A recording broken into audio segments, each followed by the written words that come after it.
हाँ तो बच्चों, कैसे हैं आप सब। जैसा कि आप सभी को पता है, इससे पहले वाली वीडियो में चैप्टर नंबर 4 पूरा कंप्लीट कर चुके थे। आज के इस वीडियो में बच्चों स्टार्ट करने वाले हैं चैप्टर नंबर 6, जिसका नेम आप यहाँ देख सकते हैं। नेम है आपका लाइंस एंड एंगल्स, हिंदी में जिसे बोलते हैं रेखाएं व कोण। ठीक है बच्चों, तो इसके अंदर देखो, सबसे पहले जब इंट्रोडक्शन की बात करेंगे तो यहाँ पर ये टॉपिक आपको दिख रहा है। सबसे पहले आपको इसको समझना है कि ये होता क्या है। तो बच्चों देखो, यहाँ पर इसको समझने के लिए यहाँ पर आपको एक लाइन बनाना पड़ेगी। बच्चों क्या बनाना पड़ेगी? एक लाइन बनाना पड़ेगी। और इस लाइन पे कहीं भी आप एक पॉइंट ले लो, जैसे कि मैंने यहाँ ये एक पॉइंट ले लिया। ठीक है, अब इस पॉइंट पर आपकी मर्जी, आप कितने भी एंगल्स बनाओ, कितने भी कोण बनाओ, 10, 15, 20, 2, 4, 3, 1, 2, जो आपका मनो बनाओ। चलो बच्चों मैं यहाँ बना देता हूँ, जैसे कि एक एंगल ये बन गया, देख सकते हो अब यहाँ बना है। और एक लाइन मैंने यूं बना दी, तो जिससे एक और बन चुका है और एक यहाँ बन चुका है। तो यहाँ टोटल 3 एंगल्स आपको दिख रहे हैं। इनको कुछ ना कुछ नाम दे देते हैं, जैसे कि मान लो इसकी वैल्यू x है, इसकी y है और इसकी z है। तो लाइन पर एक ही पॉइंट पर चाहे कितने भी एंगल्स बने, उन सभी एंगल्स को अगर आप प्लस करोगे, क्या करोगे बच्चों? प्लस करोगे, तो इसका जो रिजल्ट होता है ना, वो किसके बराबर होता है? 180 के बराबर। यही क्या कहलाता है? लीनियर पेयर ऑफ एंगल्स, रैखिक युग्म कोण। जैसे कि बच्चों यहाँ 2 ही बन रहे थे, 3 बन रहे थे। जैसे कि मैंने यहाँ अब 2-3 लाइन बना दी इससे, तो यहाँ 1, 2, 3, 4, 5, जैसे इसको 1 दे देते हैं, इसको 2 दे देते हैं, इसको 3, इसको 4, इसको 5। तो यहाँ टोटल 5 एंगल्स बन रहे हैं। तो बच्चों जैसे कि एंगल 1, एंगल 2, एंगल 3, एंगल 4 और एंगल 5, इनको जब आप प्लस करेंगे ना, तो किसके बराबर आएगा? ये भी 180 के बराबर। तो जितने भी कोण बन रहे हो उनको प्लस करोगे तो किसके बराबर आता है बच्चों? 180 के बराबर आता है। ये कौन कहता है? तो ये कहता है ये वाला रूल। आई बात समझ में? इसके अलावा बच्चों एक बात और आपको यहाँ ध्यान रखनी है। वो बात ये है कि किसी भी पॉइंट के चारों ओर चाहे कितने भी एंगल बन रहे हो, जैसे कि यहाँ देखो कितने बन रहे हैं बच्चों, यहाँ पर 4 बन रहे हैं, 1, 2, 3, 4, या फिर यहाँ पर आप 3 भी बना सकते थे किसी भी पॉइंट के चारों ओर। ठीक है, इन सभी एंगल्स को, अब चारों तरफ के एंगल लेना है, सभी तरफ के, इन सभी एंगल्स को मतलब कोणों को जब आप प्लस करोगे तो वो किसके बराबर आता है बच्चों? 360 के बराबर आता है। 360। ये भी बात आपको ध्यान रखनी है, क्योंकि आपकी इस एक्सरसाइज में इसका भी आप इस्तेमाल करोगे। ये भी बात आपको ध्यान रखना है। तो बच्चों लेते हैं अब यहाँ पर क्वेश्चन अपन अपनी एक्सरसाइज 6.1 का। जैसा कि बच्चों क्वेश्चन नंबर फर्स्ट एक्सरसाइज 6.1 का आप यहाँ देख सकते हैं। इसमें देखो दे क्या रखा है, पहले उसको समझते हैं। आपको 2 लाइंस दे रखी है, एक तो ए बी और सी डी। अब दोनों इंटरसेक्ट कर रही है। इंटरसेक्ट का मतलब होता है प्रतिच्छेद करना। अब इसको मतलब क्या ले सकते हैं अपन? इसका मतलब ये ले सकते हैं अपन, जब 2 लाइन एक दूसरे को मिलती है ना, तो उस पॉइंट को अपन बोलते हैं इंटरसेक्ट या प्रतिच्छेद। तो देख सकते हो आप, ए बी और सी डी एक दूसरे को ऊपर मिलेगी। ये देखो ए बी और सी डी दोनों कहाँ मिल रही है? ऊपर मिल रही है। ठीक है, आगे क्या दे रखा है बच्चों? AOC और BOE। अब बच्चों देखो यहाँ 3-3 लेटर आ रहे हैं, तो एंगल कौन सा ले? तो ध्यान रखना, एंगल हमेशा बीच वाला लिया जाता है, O पे। तो एंगल लिया जाएगा O पे। अब यहाँ ऊपर देखो 3-3 है, एक तो यहाँ है एंगल, एक O पे यहाँ है और एक O पे यहाँ है। अब देखो ये O वाला A और C से मिलके बना है, तो A और C से मिलके बना है, तो AOC इस वाले की बात चल रही है। और इसी BOE की बात करेंगे तो BOE आपके ये वाला है, मतलब ये दोनों एंगल। तो इसको हटा दो बीच में से। ये दोनों जो है मिलकर प्लस होकर कितना बनाएंगे? 70 बनाते हैं। मतलब इस वाला रिजल्ट और इस वाले रिजल्ट को प्लस करने पर 70 आएगा। अब अपन को ये पता नहीं है बच्चों की 70 आ रहा है, तो अपन को ये पता नहीं है ना कि यार ये कितना कितना होगा। ये 10 और 60 भी हो सकता था, ये 20 और 50 भी हो सकता था, लेकिन अपन को फिक्स पता नहीं कि ये कितना होगा। तो दोनों का पता है बस कि दोनों मिलकर 70 बना रहे हैं। आगे देखो क्या लिखा हुआ है? BOD। बी ये रहा, ओ ये रहा, डी ये रहा, मतलब ये वाला एंगल। ये कितना दे रखा है बच्चों? तो ये दे रखा है 40। कितना दे रखा है? 40। ये आपको इतनी सी चीज दे रखी है। फिर आपसे बच्चों क्या कहा है? आपसे कहा है एक तो BOE को निकालो और एक रिफ्लेक्स, जिसे हिंदी में बोलते प्रतिवर्ती, COE को निकालो। अब बच्चों इसका मतलब ये होता है कि कोई भी एंगल 180 और 360 के बीच में हो, मतलब 180 से तो ज्यादा हो और 360 से क्या हो, कम हो, तो इस तरह के जो एंगल्स होते हैं, जो कोण होते हैं, वो क्या कहलाते हैं। आगे बात समझ में। तो बच्चों यहाँ पर अब अपन अपने क्वेश्चन को सॉल्व करते हैं। तो यहाँ पर बच्चों दो लाइन दिख रही है आपको, एक तो ये वाली लाइन दिख रही है, ये वाली। सबसे पहले मैं ए बी का इस्तेमाल कर रहा हूँ। तो अब ए बी वाली लाइन जो है, इस पे तीन एंगल बन रहे हैं, एक तो ये, एक ये और एक ये। यहाँ पर लाइन आ रही है सी और यहाँ लाइन आ रही है ई। तो इन तीनों को जब आप प्लस करेंगे तो किसके बराबर आएगा, 180 के बराबर, जैसा कि मैंने अभी आपको बताया था। तो बच्चों यहाँ पर प्लस करते हैं। सबसे पहले एक तो लेंगे ए ओ सी, यहाँ पर ओ लिखा हुआ है, ध्यान रखना है ना। फिर इस बीच वाले का नाम आएगा बच्चों सी ओ ई और इस वाले का नाम आएगा बी ओ ई। ठीक है, तीनों को जब प्लस करेंगे तो किसके बराबर, तो ये आएगा 180 के बराबर। अब आपको पता है बच्चों कि ए ओ सी और बी ओ ई, ये रहा ए ओ सी और बी ओ ई, दोनों मिलके कितना बना रहे हैं, 70। तो इन दोनों की जगह मैं क्या लिख सकता हूं, 70। तो इन दोनों की जगह 70 आ चुका है, तो बचा कौन रहेगा या, तो बचा रहेगा या सी ओ ई, और बराबर में कितना आ रहा है, 180। बच्चों यहाँ से सी ओ ई को आप निकाल सकते हैं, 70 को उधर ले जाओ, ये प्लस में है, उधर जाके माइनस हो जाएगा। जब माइनस करोगे बच्चों आप यहाँ, तो आपको सी ओ ई कितना मिलेगा, 110 माइनस करने पर। ठीक है, अब बच्चों आपको सी ओ ई थोड़ी ना निकालना था, आपको निकालना था रिफ्लेक्स सी ओ ई, मतलब प्रतिवर्ती सी ओ ई। अब इसका जो मीनिंग होता है वो ये होता है कि जो रिजल्ट है वो 180 और 360 के बीच में होना चाहिए। क्या ये 180 360 के बीच में, आप कहोगे सर बिल्कुल नहीं है। तो अब इसको 180 और 360 के बीच में लाओ। तो इसके लिए क्या करेंगे बच्चों, जो भी रिजल्ट मिला है उसको आपको 360 में से, 360 में से माइनस कर देना है। तो बच्चों यहाँ पर मुझे निकालना है रिफ्लेक्स सी ओ ई, हिंदी में लिख देना प्रतिवर्ती सी ओ ई। इसके लिए क्या करेंगे बच्चों, जो भी रिजल्ट मिला है उसको 360 में से आपको माइनस कर देना है। माइनस करोगे तो कितना मिलेगा, 250, और ये आपका आंसर आ चुका है। ये रिजल्ट 180 और 360 के बीच में भी है, तो ये आपका आंसर है। एक आंसर आपको मिल चुका है। अब बात करते हैं बच्चों यहाँ पर अपन बी ओ ई की। किसकी बात करेंगे, बी ओ ई।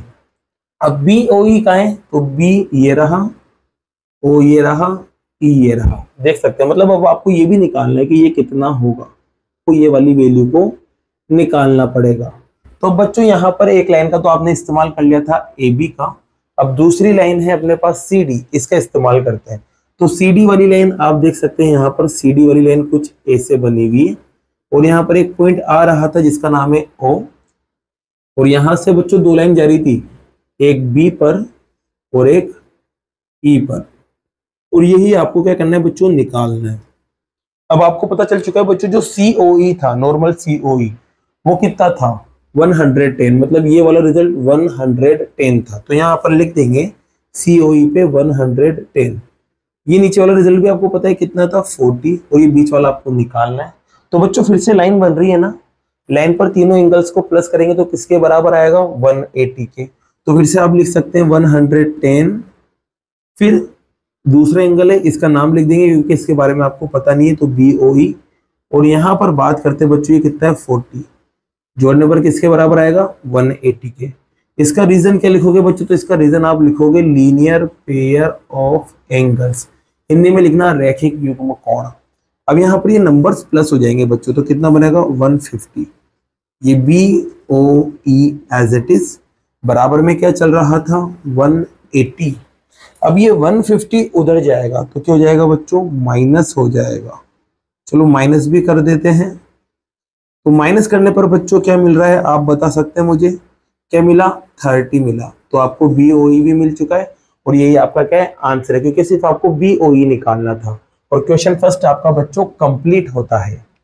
जैसा कि बच्चों क्वेश्चन नंबर सेकंड आप यहाँ देख सकते हैं, क्वेश्चन नंबर सेकंड में आपको दो लाइन दे रखी है, एक तो XY और एक MN। आप डायग्राम में देख सकते हैं, XY ये रहा, MN ये रहा, ठीक है। दोनों इंटरसेक्ट कर रही है, मतलब प्रतिच्छेद। इसका मतलब आपको मैंने बताया था कि मिलना, दोनों कहाँ मिल रही है, O पे। तो आप देख सकते हैं ये पॉइंट है यहाँ पर, इसको नाम दिया है O, यहाँ पर नाम लिखा हुआ है O, इस पॉइंट का नाम है ये O, और दोनों लाइन यही मिल रही है, ठीक है। अब एक चीज और दे रखी है बच्चों, POY। अब देखो P ये रहा, O ये रहा, Y ये रहा, और एंगल का बनेगा हमेशा बीच वाले अल्फाबेट पर, तो ओ पे एंगल बनेगा। तो ये बच्चों ये सिंबल जो होता है ना, ये 90 का ही होता है, आपको ध्यान रखना है। ये आपको 90 दे रखा है, और इसके अलावा आपको रेशो दे रखा है, मतलब अनुपात। ठीक है, इतना सा देने के बाद आपको क्या कहा है कि सी निकालो बच्चों। क्या निकालो? सी। तो बच्चों देखो, सबसे पहले बात करते हैं ये रेशो की। ये रेशो का मतलब होता क्या है? तो रेशो का मतलब ये होता है बच्चों, कोई भी दो नंबर आपको दे दे। क्या दे दे? कोई भी दो नंबर, और उसका आप सिंपल फॉर्म बना दो, तो वो क्या कहलाता है? रेशो। जैसे कि मान लो दो नंबर है आपके पास, एक तो है 3 और एक है बच्चों आपके पास 12 ले लेते हैं। ठीक है, अब बच्चों ये कोई नंबर थे, अब मैं कह रहा हूं कि इसका मुझे रेशो लेना है, मतलब अनुपात। तो जब रेशो लेंगे ना, तो इसको काटना पड़ता है और सिंपल फॉर्म बनाना पड़ती है। तो देखो बच्चों, यहाँ पर ये 3 से कट जाएगा एक बार, ये 3 से कट जाएगा 4 बार, तो इसके बाद ये कट नहीं रहा है, तो रिजल्ट आपका 1:4 रहेगा। 1:4 ही रहेगा बच्चों। अब ये ओरिजिनल नंबर थोड़ी ना थे, ओरिजिनल नंबर तो 3 और 12 था। तो इसका मतलब ये है बच्चों कि ये कट कर आया है कहीं ना कहीं से। अब जिस नंबर से इसको कट किया गया, अगर वो मुझे पता चल जाए, तो उससे मैं जैसे इसको मल्टीप्लाई करूंगा, तो ओरिजिनल नंबर मुझे मिल जाएंगे। और मुझे पता है कि ये किससे कट हुए? 3 से। तो मैं 3 से दोनों को मल्टीप्लाई कर दूं, तो 3 1 जा 3, 3 4 जा 12, ओरिजिनल नंबर मिल जाएंगे। लेकिन यहाँ पर तो मुझे पता था कि किससे काटा, लेकिन यहाँ थोड़ी ना पता है कि किससे काटा, तो किससे मल्टीप्लाई करूंगा मैं? तो यहाँ पर बच्चों, जब अपन को पता नहीं होता ना कि यार किससे मल्टीप्लाई करें, तो उस कंडीशन में यहाँ पर अपन नंबर जोड़ देते हैं अपनी तरफ से x, क्योंकि x सब में जोड़ देते हैं अपन। तो यहाँ पर जिस नंबर से काटा है वो कौन हो जाएगा? x हो जाएगा, और x को इसके अंदर में जोड़ दूंगा बच्चों। तो जैसे कि मैं यहाँ मान लेता हूँ, लेट मतलब होता है माना। ठीक है, मैं मान लेता हूँ बच्चों, a जो है ना वो 2 है, और साथ में x से कटा तो x से मैंने इसको गुणा कर दिया। ठीक है, और b जो है बच्चों वो क्या है? 3x। तो इतना सा ध्यान रखना, जब भी रेशो हटाओगे, मतलब अनुपात का साइन हटाओगे, तो साथ में मल्टीप्लाई में कुछ ना कुछ लगेगा, ये आपको ध्यान रखना है। तो आपको a 2x मिल गया, b 3x मिल गया। अब x को निकाल के बस यहाँ रख दो, आपका काम हो जाएगा। अब x को निकाले कैसे? तो देखो a b कहाँ आ रहा था? a और b यहाँ आ रहा था, और वो भी एक्स वाई वाली लाइन पर। इस वाली लाइन पर ए और बी आ रहे, और एक ही पॉइंट पे आ रहे हैं बच्चों। तो तीनों को जब मैं प्लस करूंगा, इसको इसको और इसको, तो जोड़ने पर कितना आएगा? 180 आएगा।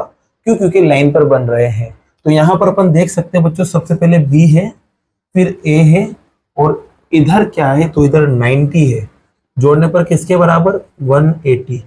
रीजन होता है बच्चों linear pair of angles, Hindi में लिखेंगे आप रैखिक युग्म कोण। ओके बच्चों, अब यहाँ आप देख सकते हैं बी कितना है? तो बी आपके पास 3x है। ए कितना है? तो ए 2x है, और प्लस में 90 चल रहा है, और बराबर में 180। अब यहाँ दो काम करने वाले हैं, पहले तो 3x और 2x को प्लस करेंगे, तो क्या बनेगा? 5x। फिर 90 को उधर ले जाएंगे, तो इधर कुछ भी नहीं बचा, ये दोनों जुड़ के ये बन गए। 90 उधर जाएगा, प्लस का है तो माइनस का हो जाएगा। उधर जो पहले उसको लिखेंगे, जाने वाले को बाद में लिखेंगे। बच्चों माइनस करना आपको आता है, माइनस करोगे तो क्या मिलेगा? 90। अब x को जब आप निकालोगे, तो 90 के अपोन में ये वाला 5 चला जाएगा, क्योंकि मल्टीप्लाई में था, और 5 से 90 कट जाएगा 18 टाइम। तो बच्चों आपको यहाँ पर x मिल चुका है। x कितना मिला? 18। जैसे x मिला ना, आपको a भी मिल जाएगा। चलो a निकालते। a क्या था? 2x, 2 as it is. अब x की जगह क्या रखोगे आप? तो x की जगह आप 18 रखोगे, और मल्टीप्लाई करोगे तो कितना मिलेगा? 36। बात करते हैं बच्चों b की। b आपके पास क्या था? देखो यहाँ 3x था, तो यहाँ पर भी 3 एज इट इज। x की जगह क्या मिला आपको? 18, तो यहाँ 18 रख देना, तो रिजल्ट मिलेगा आपको 54। मल्टीप्लाई करोगे तो 54 आएगा। तो आपको a और b तो मिल चुका है, लेकिन आपको a b थोड़ी ना निकालना था, आपको क्या निकालना है? c को निकालना है बच्चों। अब c देखो, आप यहाँ दिख रहा है आपको, c दिख रहा है, c यहाँ पर, और c जो है ये वाली लाइन पे आ रहा है, देख सकते हो आप, इस लाइन पे आ रहा है। और इस लाइन पे सिर्फ दो ही एंगल बन रहे हैं, एक तो b और एक c। b और c देख सकते हो। b और c को जब मैं प्लस करूंगा, तो किसके बराबर आएगा? फिर से 180 के। तो यहाँ पर फिर से बच्चों b और c को प्लस करता हूँ, क्योंकि लाइन पर बन रहे हैं। तो b प्लस c बराबर 180। इसका भी रीजन सेम आएगा, linear pair of angles, Hindi में लिखेंगे रैखिक युग्म कोण। ओके बच्चों, अब देखो यहाँ पर b और c में से आपको b के बारे में पता है। b कितना है बच्चों? देख सकते हो 54 है, तो यहाँ रख दो ना b की जगह कितना? 54, और प्लस में c बराबर 180। c को तो ऐसा कैसा रखो, 54 को उधर फेंक दो। जब 54 उधर जाएगा तो माइनस का हो जाएगा। माइनस करना आपको आता है, माइनस कर लीजिए। तो बच्चों 10 में से 4 गया तो 6 बचा, यहाँ 7 रह गया। 7 में से 5 गया, 2 बचा और यहाँ 1 बचा रह गया। तो सी आपको कितना मिला? 126। और यही बच्चों आपका क्या है? आंसर है। इसी के साथ आपका क्वेश्चन नंबर 2 बच्चों कंप्लीट होता है। अब बाकी के जो क्वेश्चन है बच्चों वो नेक्स्ट वीडियो में करते हैं। अगर वीडियो पसंद आई है तो वीडियो को लाइक कीजिए, चैनल को सब्सक्राइब कीजिए। Thank you so much.